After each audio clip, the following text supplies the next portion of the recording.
Dear teachers, welcome to JS in English Learning. We are with Unit 7 of PGTRB and we are discussing Grish Karnad's play Tughlaq and we are with scene number 11.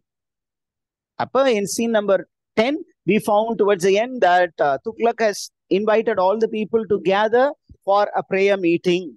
And the prayer meeting will be graced by or will be led by the great saint. Who is the great saint? Ghiyasuddin Abbasid, who has come down from Arabia. But in the guise of Ghiyasuddin Abbasid, who has come to Dawlatabad? Aziz வந்திருக்காரு. As is வந்திருக்காரு. ஆனா மக்களுக்கெல்லாம் அது ஆசிஸ்ன்னு தெரியாது. ஆனா கூட்டத்துல ஒருத்தர் கண்டுபிடிக்க போறாங்க. Okay, now இப்ப scene number 11ல what is the setting அப்படின்னு கேட்டீங்கன்னா, it is a plain outside the fort of Dawlatabad. அந்த கோட்டை, தௌலதாபாத் கோட்டைக்கு முன்னாடி இருக்கக்கூடிய ஒரு சமதளம். அங்க மக்கள் எல்லாம் கூடி இருக்கிறாங்க. அப்ப மக்களுக்கு இடையே கருத்து வேறுபாடு வரப்போகுது. அதுல ஒரு மேன் சொல்றாரு, என்னையா பிரேயர்னு சொல்லிட்டு, யாருக்கா பிரேயர் வேணும்? இங்க வயிறு காயுது. People are suffering without food. Okay, அப்ப அந்த ஃபுட்டை கொடுக்க சொல்லுங்க, சாப்பாடை கொடுக்க சொல்லுங்க. பிரேயர் இது அந்த சுல்தானுக்கு அறிவே இல்லையா அப்படின்னு people have started speaking against the king and the aristocrats. அதுல ஒரு செகண்ட் மேன் என்ன சொல்றாரு, ஏன் கிங்க போய் திட்டுறீங்க? இந்த அமீர்கள்லாம் இருக்கானுங்கல்ல, அவனுங்கெல்லாம் தின்னு கொழுக்குறாங்கயா, அவங்களை எல்லாம் விடக்கூடாது. நம்ம இங்க ஸ்டாவ் பண்றோம், we are starving, we are without food. அப்ப ஒரு தேர்ட் மேன் என்ன சொல்றாரு, நிறுத்துங்க, I have heard that the Sultan, he has opened his granary.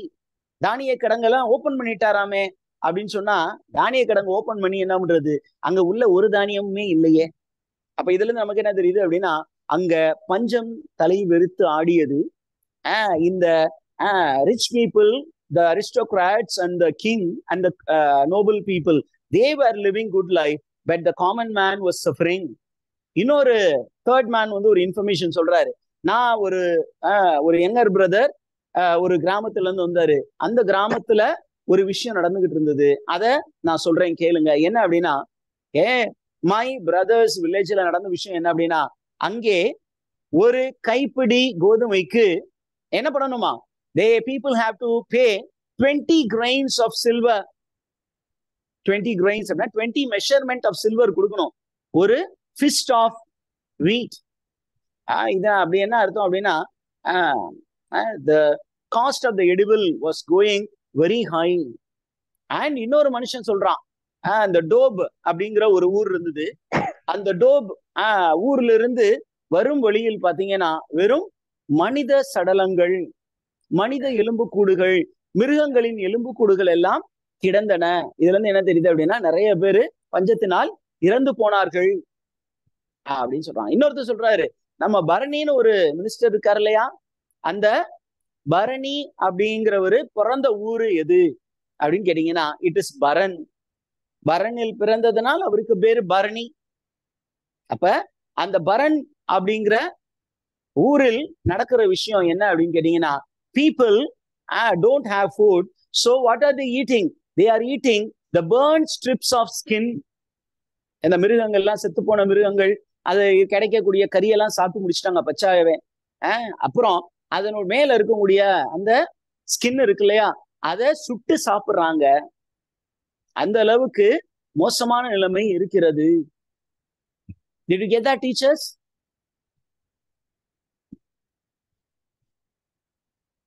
And இப்படி பேசிக்கிட்டே இருக்கும்போது என்ன ஆகுது அப்படின்னு கேட்டீங்கன்னா, இன்னொரு மனிதர் சொல்றாரு, நான் இன்னொரு ஊர்ல ஒரு நடந்த விஷயத்த சொல்றேன்.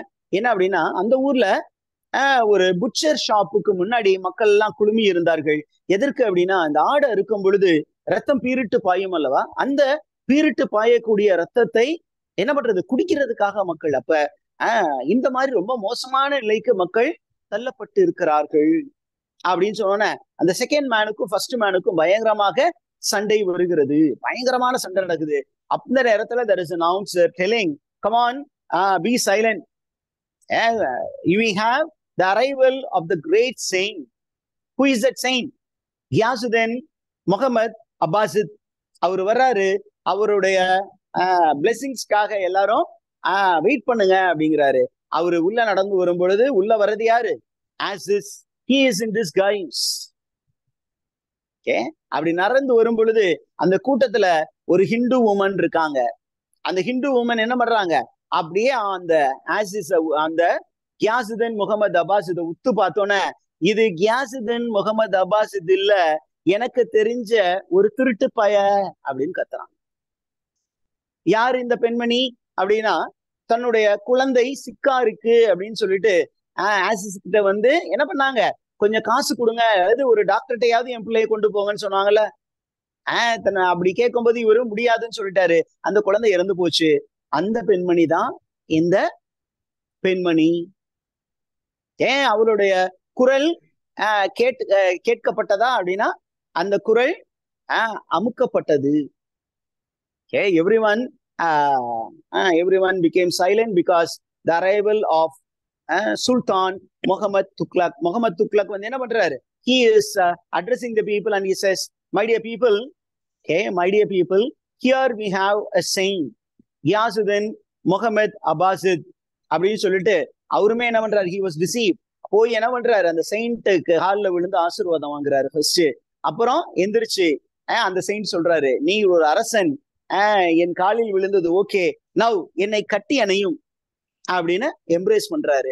இப்ப எல்லா மக்களுக்கும் முன்னாடியும் அரசன் வந்து என்ன பண்ணிருக்காரு, இவரை கியாசுதீன் அப்பாசித் அப்படின்னு அடையாளம் கண்டு இருக்கிறார். அப்ப இவர் வந்து பிற்காலத்துல அடுத்தடுத்த சீன்ல வந்து when he is going to when he plans to kill Aziz, when he realizes the plot, அவர் ஆசிஸை பிடிச்சு நான் உனக்கு கொண்டு போட போறேன் அப்படின்னு சொல்லும்போது அவர் சொல்லுவாரு, நீங்க என்ன கொண்டு போட்டீங்கன்னா இந்த மக்கள் எல்லாம் உங்களுக்கு எதிராக திரும்பிடுவாங்க. ஏன் அப்படின்னு கேட்டீங்கன்னா, நீங்க என்ன கொன்னதா நினைக்க மாட்டாங்க, ஆசிஸை கொன்னதா நினைக்க மாட்டாங்க மக்கள். அவங்க ஒரு செயின்ட், த செயின்ட் கால்ட் கியாசுதீன் முகமது அப்பாசித், ஒரு பெரிய செயின்ட். அந்த செயின்ட்டையே இந்த அரசன் கொன்னுட்டான், இவன் மோசமான அரக்கத்தனமான ஒரு அரசன் அப்படின்னு உங்களுக்கு எதிராக திரும்பிடுவாங்க. நீங்க வச்சுக்கிட்டதுதான் அரசே, நான் எதுக்கும் காரணம் இல்லை, அதனால என்ன கொல்றதுனால உங்களுக்கு எந்த பிரயோஜனமும் இல்லை. அதுக்கு பதிலா எனக்கு ஒரு பவர்ஃபுல்லான போஸ்ட் கொடுத்தீங்கன்னா நான் உங்க காலுக்கு செருப்பா இருப்பேன் அப்படின்னு சொல்லி அவன் பிளாக்மெயில் பண்ண போறான். 13th சீன்ல இது நடக்க போகுது. ஆனா இங்கேயே நான் அதை முன்னாடி சொல்லிட்டேன். திருப்பியும் பாத்தீங்கன்னா அந்த கிங் வந்து இவரை வந்து இன்ட்ரோடியூஸ் பண்ற நேரத்துல அந்த லேடி வந்து பின்னாடியில இருந்து கத்திக்கிட்டு இருக்காங்க. இவர் வந்து உண்மையாலுமே அந்த செயின்ட் கிடையாது, இவன் ஒரு thief, he is a impersonator. இவனால என் குழந்தை செத்து போச்சு அப்படின்னு சொல்றான். இப்படி இவங்க கத்திக்கிட்டு இருக்கும்போது இந்த கத்தல் கதறல் வந்து கூட்டத்தில் நடுவில் இருந்ததுனால யாருக்கு போய் சேரல, சுல்தானுக்கு போய் சேரல. ஆனா இங்க இருக்கக்கூடிய மக்கள் எல்லாம் என்ன பண்றாங்க, இந்த பொண்ணு வந்து யார பார்த்தோ கத்துது, நான் நினைக்கிறேன் இது வந்து சுல்தானை பார்த்துதான் கத்துதுன்னு நினைக்கிறேன். ஏன் அப்படின்னா இந்த குழந்தைகள் இந்த மக்கள் எல்லாம் கஷ்டப்படுறதுக்கு காரணம் யாரு, சுல்தான் தான். நீங்க வாங்க தௌலதாபாத்துக்கு, உங்களுக்கு எல்லா ஆம்னிட்டிஸும் கிடைக்கும், எல்லா ஃபெசிலிட்டிஸும் இருக்கு, ஃபுட்டு கிடைக்கும், ஷெல்டர் கிடைக்கும், மெடிசின் கிடைக்கும், எல்லாமே கிடைக்கும்னு சொன்னா நான் ஒண்ணுமே கொடுக்கல பாவிப்ப. அப்ப அவன் தான் இந்த பெண்மணியுடைய குழந்தையின் சாவிற்கு காரணமாக இருந்திருப்பார் போல இருக்கு அப்படின்னு சொன்னோன்னே மக்கள்லாம் சொல்றாங்க, இந்த பிரேயரே வேணாம், எங்களுக்கு பிரேயர் வேணாம், எங்களுக்கு என்ன கொடுங்க, சாப்பாடு கொடுங்கயா அப்படின்னு சொல்றாங்க. உடனே என்ன பண்றாங்க, Tughlaq looks at the commotion in the crowd. He signals to the army, and the army go in and they beat the people and they try to bring down the revolt, but there is a very big revolt which breaks. In the revolt naala enna nadakka podu appadina, the aristocrat people they are saved, but and the royal family ministers அவங்களுக்கு கீழே அதுக்கும் கீழே இருக்கிறவங்க எல்லாம் மாட்டிக்கிறாங்க. இந்த மக்கள் தேடி தேடி போய் யாரெல்லாம் பணக்காரங்களா இருக்கிறாங்களோ, யாரெல்லாம் வசதியா இருக்கிறாங்களோ, யாருக்கிட்ட எல்லாம் சாப்பாடு இருக்கோ அவங்கள எல்லாம் பிடிச்சி கொல்ல போறாங்க. இது எவ்வளவு தூரம் நடக்க போகுது அப்படின்னா, அந்த பரன் அப்படிங்கிற கிராமத்திற்கும் இந்த ரயட் வந்து பரவுகிறது. அங்க பரணியுடைய தாய் is taken by the rioters and she is murdered there. அந்த இன்ஃபர்மேஷன் பரணிக்கு வரும். அதை கேட்டோன்னா பரணி வந்து ரொம்ப ட்ரபிள்ட் ஆகி he plans to leave Muhammad Tughlaq once and for all. Okay, அது அடுத்தடுத்த சீன்ல வரும். And that is the end of scene 11. Do you have any doubts here, teachers? Any information